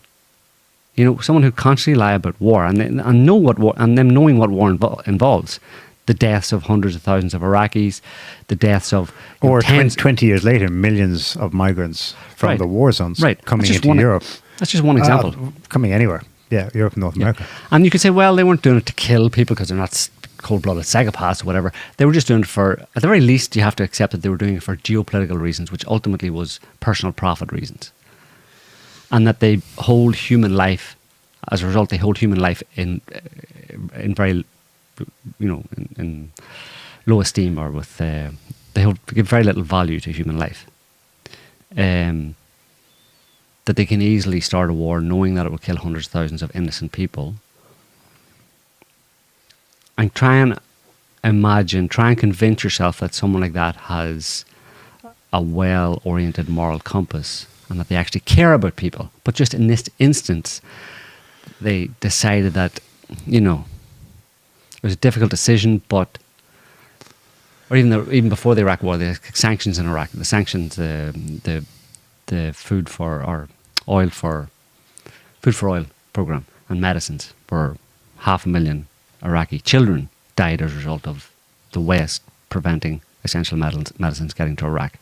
Someone who consciously made that decision, knowing that certainly they would have known that it's very likely to kill large numbers, hundreds of thousands of innocent Iraqi children. Now that same person is now today standing in front of you telling you, listen, these major changes that I need you to make, that we're going to make in society, are for your own benefit, because we fundamentally care about every human life. Or COVID.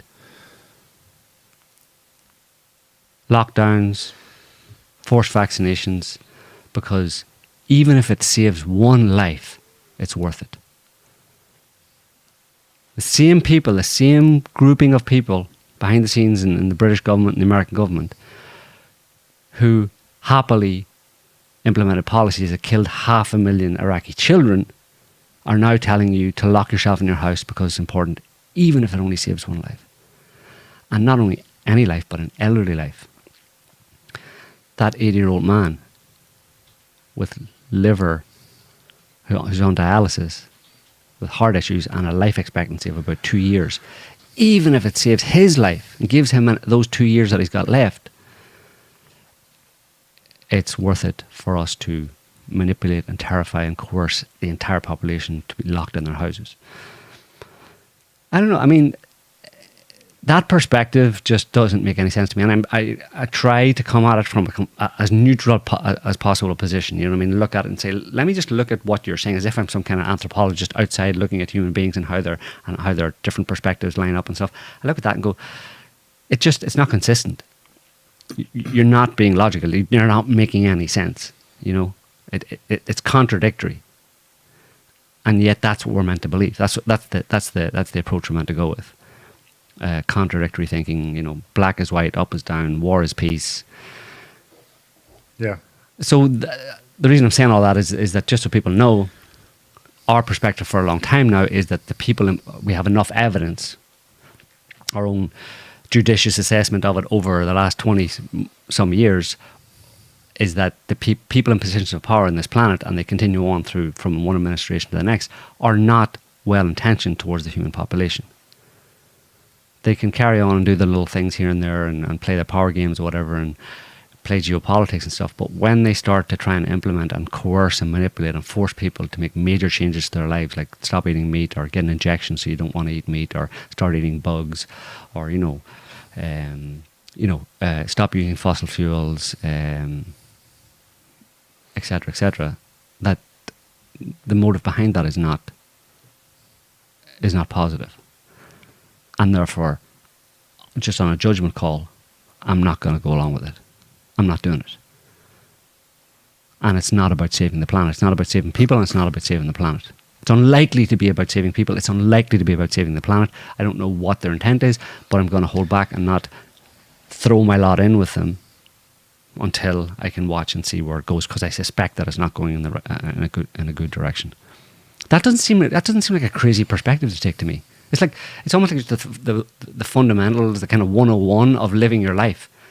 That's projecting it up into observing the global structures and hierarchy and how they're working and the policies they're implementing. But you can easily, it's the way you should approach one-to-one human interactions. You know what I mean? Like I don't know if this show or previous shows I've used the idea of a car salesman, right? You know what I mean? You go to a car salesman, he's really pushing it, he's really trying to sell you this car and tell you this, and you see the scratch, he says, no, that's fine, there's no accident.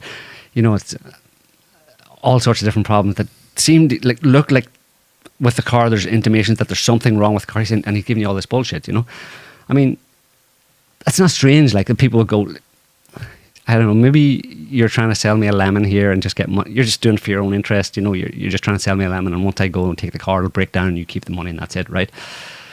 It's like saying to me, if I took that approach with a used car salesman, that I'm a conspiracy theorist.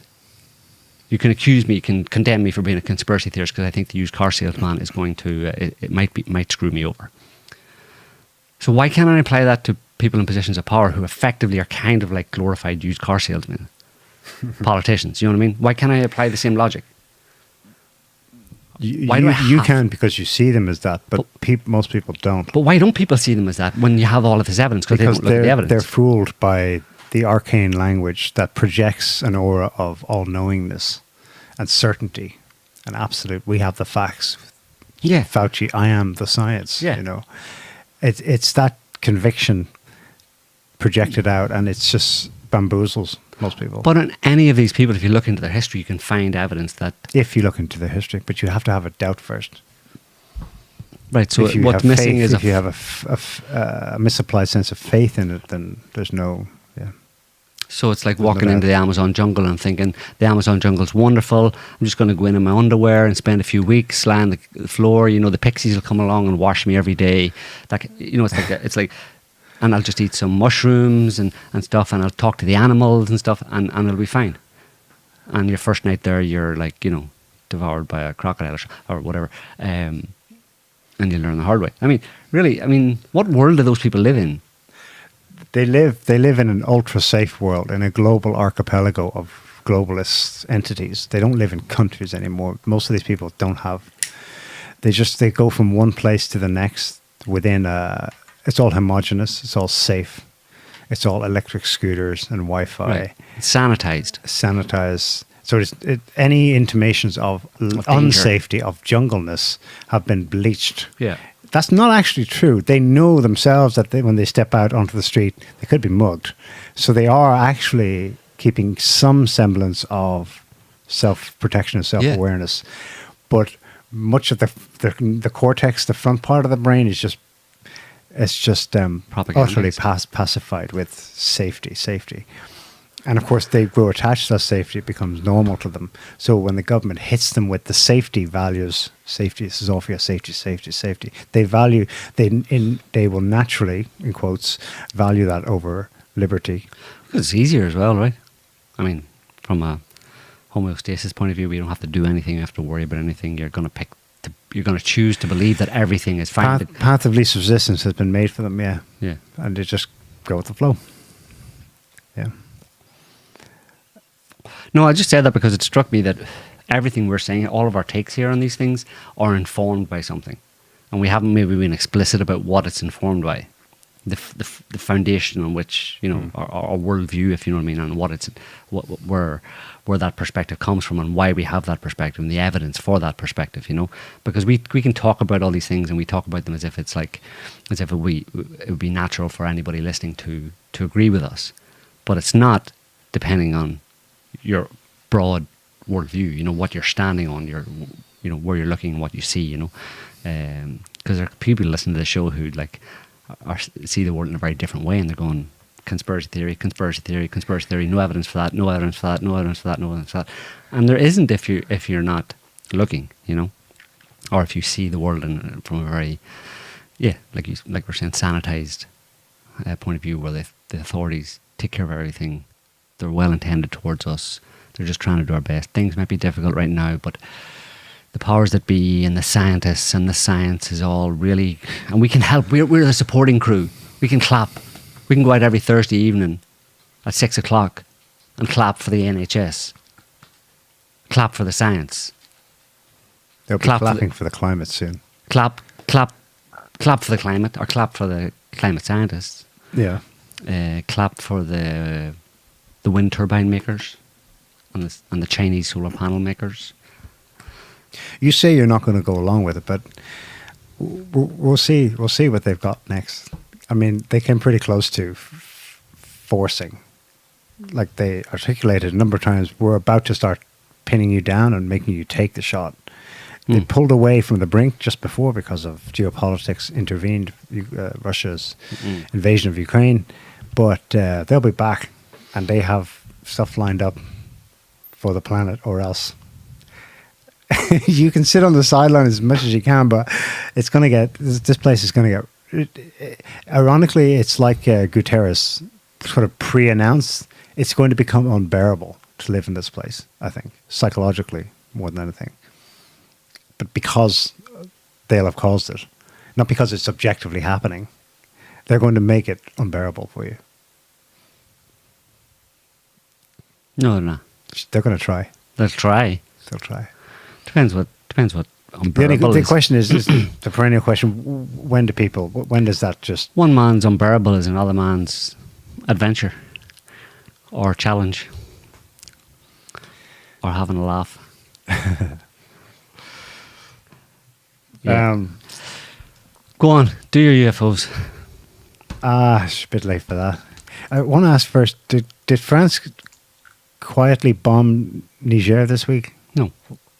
No? I have a few discrete reports says they did. They kept that on the QT. according to the junta that overthrew the government in Niger, they did. Niger coup leaders accused French forces of destabilizing country. They say French forces freed captured terrorists and breached airspace ban. Maybe not bombed then, as France denies all allegations. They've accused the French of freeing captured terrorists and breaching a ban on the country's airspace in an attempt to stabilize Niger.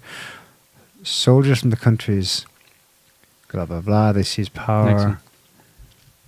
Right there. In a video address on Wednesday, the coup leader spokesman claimed France had released 16 terrorist elements who had then gathered to plan an attack on Nigerian military positions in areas along the border. With where, I'm not sure, but he claimed that a unit of the National Guard was attacked at dawn, about 30 kilometers away from a gold mine. That's got nothing to do with it, Neil. Gold mine.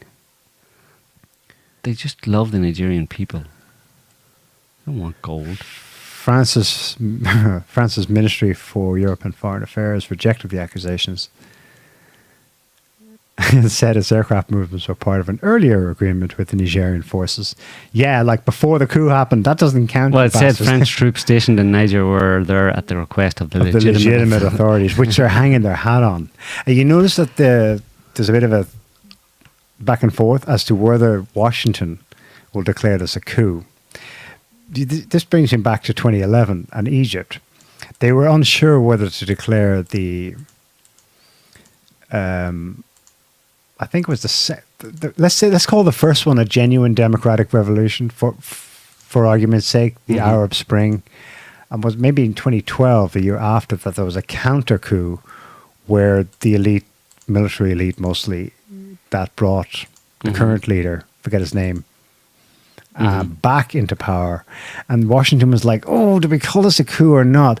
The reason they quibble over this is because once they do, military aid, connections, funding, and actual materiel must stop. But I think they don't want to call this a coup, even though they know it's a coup and they're against it, vehemently against it, to the point of saying to France, "Go on, do something about it."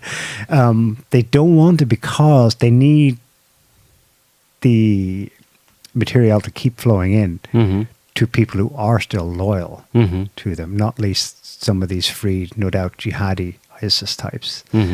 That sounds, again, Westerners would have no context for that if they weren't following it. This is not the first time. Right. The first thing that happens in Operation Take Back a Country under our neo-colonialist globalist control is release the prisoners. Yes. This is exactly what happened in Libya. The first thing that went before it all went tits up there was ISIS types were, Al-Qaeda types then, were freed from prisons in Benghazi. Yeah. So it'll be interesting to see what happens. It'll be interesting to see if the other allies who are ideologically aligned with the new regime in Niger support them if they walk the walk. Well, Burkina Wagner's Faso. there. Oh, the other. Yeah. First of all, you need Wagner can do so much, but they're not going to have. It's not going to be a grand Russian counter-alliance, counter-force. You need Burkina Faso. He sounds like he's on board. The guy with the red beret, world's youngest leader, and Mali as well. Yeah. It's the potential for mayhem here is off the charts because those three countries are majority Muslim. Nigeria, which has positioned itself pro-Washington, prepared, it seems, to lead the force of invasion to save the legitimate authorities in Niger. Nigeria, I think it's like split down the middle. It's a massive population, 250 million people, and it's half Muslim in the north, closer to these countries. Nigeria, and then half Christian. And the potential for like this to go full ISIS civil war / religious fratricide is off the charts. So we'll see. What do you think of? Aliens. Well, maybe not. It's too check much. this. You know what do you call her? It's Tiffany Gomez. Eh? Tiffany Gomez. No. Tiffany Gomez, the girl on the plane. You're not Oh, real. yeah, she's been doxxed, the poor thing. Yeah. No, her name and her address and well, everything. that's been out for a couple of weeks. But this is a bit more footage of her after she got back off the plane and was in the... Mission If Fort. I'm ever fly with y'all ever again, I want to know what happens to this flight right here. Do not let that flight leave. Being dead serious. Do not let that flight leave. If I'm ever fly with y'all ever again, I want to know what happens to this flight right here. Do not let that flight leave. Being dead serious. Do not let that flight leave. Being dead serious, Can you don't just don't, yeah, I don't didn't let the quite plane hear. leave. She said, I'm never flying with you people again, and don't let that plane leave. I'm being serious, don't let that plane leave. I want to know what happened to this plane right here, and don't let that plane leave. I'm being serious, don't let that plane leave. Something freaked her out, you know. She has no history. It doesn't seem she has any history of being like, you know, acting out hysterically and all that kind of stuff. And something with that dude on the dude that she was sitting beside, because it obviously wasn't about, some people are saying it was about AirPods, somebody stole her AirPods or something like that, but it obviously, something else freaked her out. And this is assuming that she's not, you know, bipolar or crazy or whatever. I don't think she is. There's no evidence that she is or there's any history of that. And something just freaked her out in that plane, and it seems to be the guy that she was sitting beside. Did something psychically, got into her head. Well, freaked her out in some way and made her think that he was up to no good and he was gonna be, you know, and then really convinced her, you know. And people are putting, check this out. This is what some people are saying about lizard person gives harrowing account of being harassed online, and then they have a picture of her. Right? Yeah. In memes, in Memo Veritas.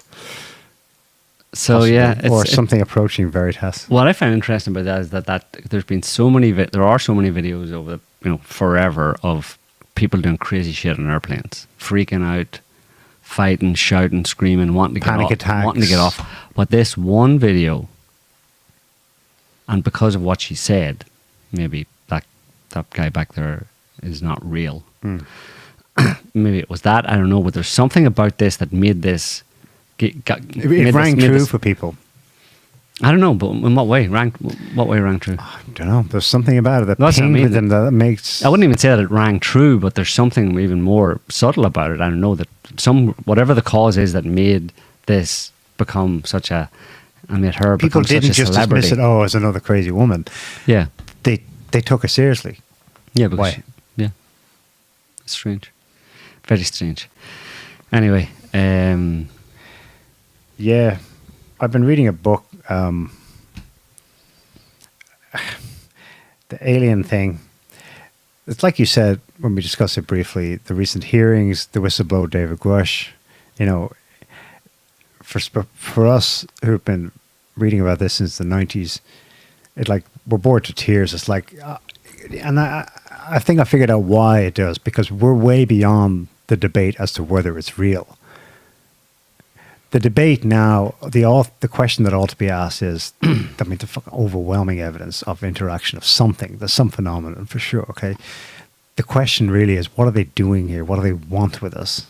And it's, you know, we're going to go through another like decade of, is it real? Like, really? Come on.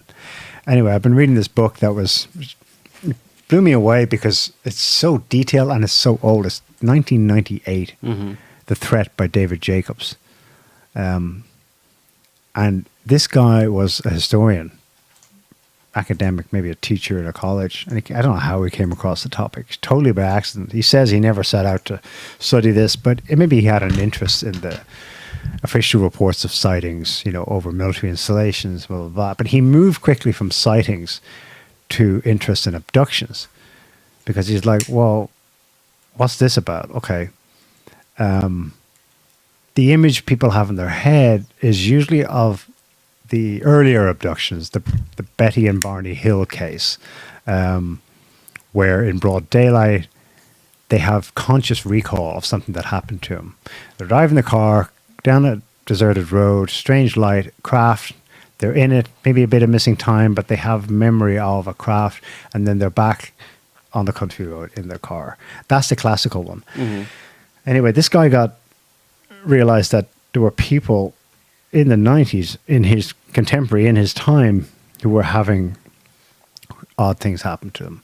And he got into it in a big way as a researcher, but then he actually became a hands-on researcher by learning, reading about and then learning himself how to do regressive hypnosis to figure out from people's subconscious recall what may have happened to them during strange events.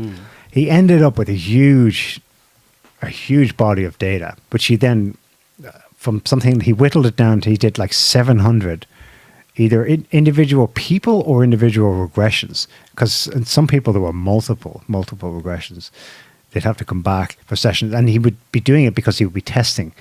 He's so rigorous about his research. He was like, weed out all the stuff that could be false memories, that could be screen stuff, that could be imagination. And he has very good critical knowledge of the others in this field who've done similar stuff. He names, for example, Jonathan Mack. He was the famous Harvard psychologist who ended up doing interviews of people. And he also took up hypnosis as a means of asking people.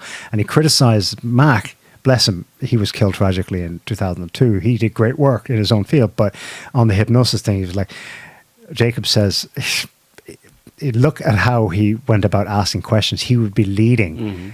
You know, they took the psychological stance that just let the person speak freely. Whatever comes to mind. Oh, yeah, and then, what do they say then? You know, whereas Jacobs is like, hang on, it's not as simple as let them just unleash, you know, talk it out, whatever they want, and then the trauma will go away. He realized that there's confusion built into the process, and so you have to test the subject and structure the questions a certain way. Anyway, he ended up with an amazing body of statistical data where the themes that came up, the things that people experienced, the number of repetitions this would happen to them over the course of their lives. He just basically, imagine you're a ufologist. You take this seriously. You want to be taken seriously by others too, your fellow researchers. But you spend your entire life looking at it from, as Jacob says, from the outside in. You're studying the sightings, the radar, the video footage, the photographs, whatever, always from the outside in. And you're trying to get a picture and understanding of what's going on. He's like, that's not where the answers lie. It's the abductees. Long story short, they come up with him and Bud Hopkins, who's another great researcher on this. They teamed up towards the end of the 90s, and this book was a product of it, The Threat. They hired a company, or was a particular institution, a university in the US, to do a statistical analysis. It's based on a very carefully made survey. And they have come up 25 years ago with a ballpark figure that 2% of the American population is abducted on a regular basis throughout their lives. And it's often intergenerational. Their kids will be too. That's, at the time, that was 5 million people. And that the process was growing, that it was spreading quite, I don't know how fast, but fast. Abductees would be encouraged to hook up with non-abductees who would in some way then be attached to the abduction process. Anyway, and what is the abduction process? What is all this in aid of?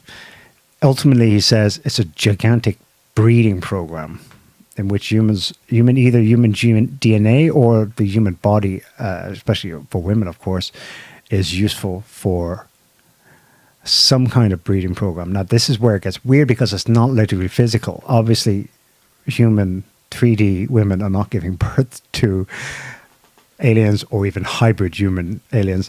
This is taking place at whatever plane the abductions take place at. The conception, the development, the gestation, and then they're so routinely abducted that the fetus is removed after just a few weeks sometimes, or a few months. And while conscious and awake in 3D, they're aware that they're pregnant. But the moment that they go to have it confirmed or tested, there's something about it that it doesn't show up in normal pregnancy tests, for example, but they still feel they're pregnant. You know, they have other symptoms, physiological symptoms. Maybe they get wind of it. Maybe they've talked to Jacobs and they're scared about the whole thing. They've conscious recall. They remember it being terrifying. Most of the time they don't. Most of the time it feels love and light if they do ever remember anything about it. But if they do get an idea of what's been happening to them, they freak out and they want rid of it. But the moment they go for an abortion, there's nothing. Mm. Maybe there's some scarring along the lining of the uterus or something, or there's some evidence of something. And through his multiple hypnosis on specific subjects, they figured out that the entities will abduct you the moment that there's some sense that you're about to spill the beans. You know what I mean? That you're about to find out. So anyway, this book has the scale and depth of a phenomenon that it's kind of like it's take it or leave it. There's no like he obviously may not have got a whole banana. That was 25 years ago. I don't know if anyone else has built on that work. I'm still reading the book. It's mind blowing. The level of detail. And the scale and scope of what they're here for and what they want with us, you know. According to him, yeah. Yeah. That's a big topic. That's where the discussion should be. Forget, you know, is it real? For fuck's sake. I mean, they can titillate us endlessly with that. That's safe and harmless. That's safe and harmless for the US government. That's safe and harmless for the phenomenon itself. Mm. The issue is that people know what it's all in aid of, that it's not for our benefit. A bit like this is the next level up of the discussion we had earlier. Well, it's gaslighting. More gaslighting, really. You know? Yeah, what are the benevolent intentions? But that's the same thing. It doesn't matter who it is. Like, it doesn't matter if it's, you know, a politician, a president, whoever, a government agency, or if it's, you know, some intergalactic agency or something like that. You know, bottom line for me is that, you know, free will should reign supreme, and there should be no coercion of people towards any fundamentally, you know, any fundamental changes in their lives that are not positive for the people.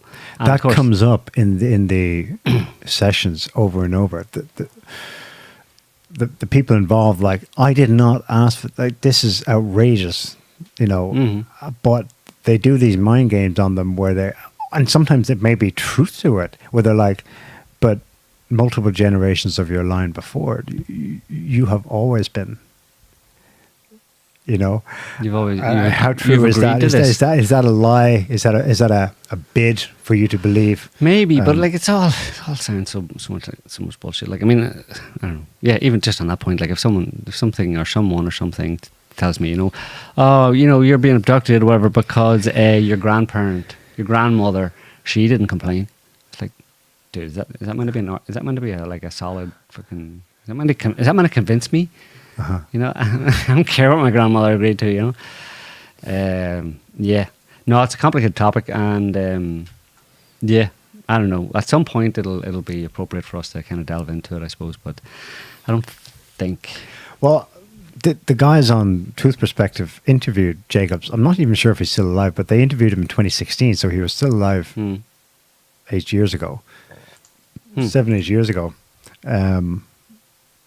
People can find it on SOT. I'll put the link in the show description after. I guess he's still out there.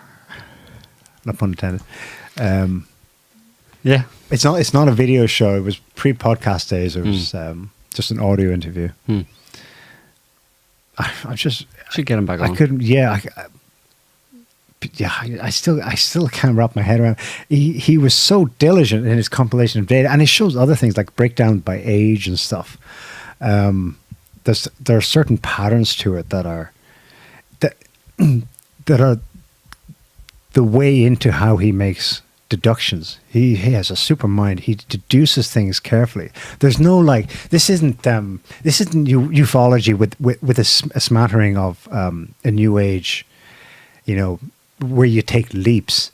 He's only going on what people were describing and the points where they meet to create a kind of an architecture, a structure of the processes that go on, the routines, what was an argument for what might be behind it, what might be the origin of it, a consistent narrative, basically. It has to be consistent, yeah. Yeah.